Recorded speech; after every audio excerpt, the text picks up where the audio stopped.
Hey everybody, it's Magic here, and I'm bringing you guys some first impressions on Battlefield 3.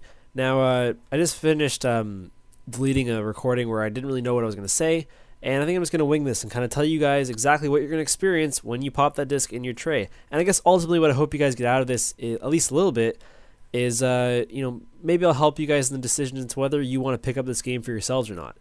So let's get right into it. First off, right when you open the case, the single-player campaign disc is actually the second disc, so that just tells you right off the bat they were serious about multiplayer with this one. I mean, obviously that's what more people seem to be interested in. No one really seems to care about the campaign these days, which is opposite of how games used to be. But whatever, it's just the way it is.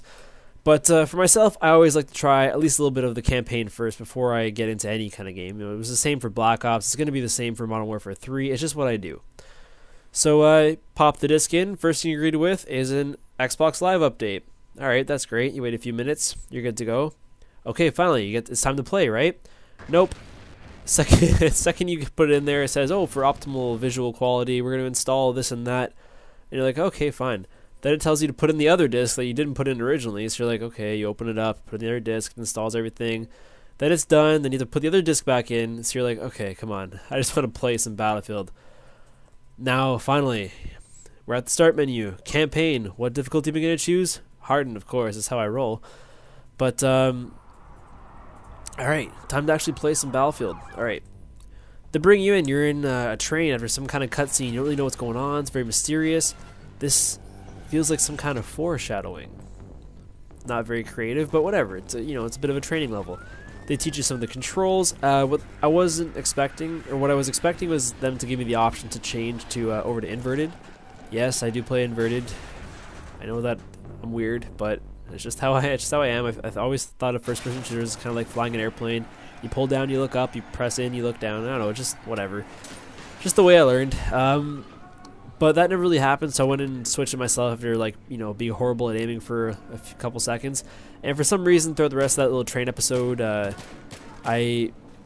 don't know, my aiming was just off. The 5 seconds of default really threw me off there. But it seems like there's some kind of terrorist plot going on. There's bombs and stuff. You're kind of fighting your way through the train. You don't really know what's going on, but you kill a bunch of people, and then it ends with you being, I guess, captured or killed. I guess captured, ultimately. Go to another cutscene. We got some Americans are interviewing you. You don't really know what's going on, but you start telling a story. Now this is where it gets into the first real Battlefield level. Now, again, bit of a spoiler, but ultimately you guys have seen all this in the trailers, and if you haven't, you should have. So I am going to show you what's going to happen. It shouldn't be too much of a surprise though. Just to kind of give you guys my really basic first impressions. I've played the first few levels at this point. I really like the detail in this. I mean, of course, there's like that same feature like COD where like the AI is not necessarily the most intelligent, but I'm playing on hard. If I do something stupid, I will get shot. Like towards the end there, you got this one sniping scene. If you get up too early, you will get killed. You will get sniped every time. It's not like, I don't know. It's kind of cool how they have those things built in. It adds kind of a sense of realism to it.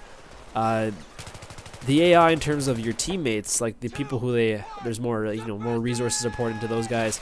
Their mouths move as they talk. The level of detail on their bodies is incredible.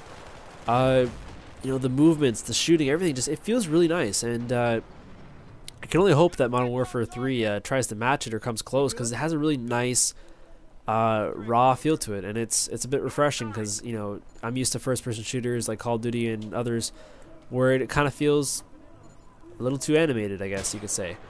But yeah, going through the level, you shoot a bunch of people, you run around a whole bunch, and explosions and earthquakes and explosions and stuff like that. So it seems like, get into a bit of a decent story. Don't really have too much revealed just yet, but hey, that's what you're getting yourselves into if you want to drop the 60 odd bucks and pick up this game. I hope that you guys find this somewhat insightful. I'll cut it off here. I'll keep it nice and short.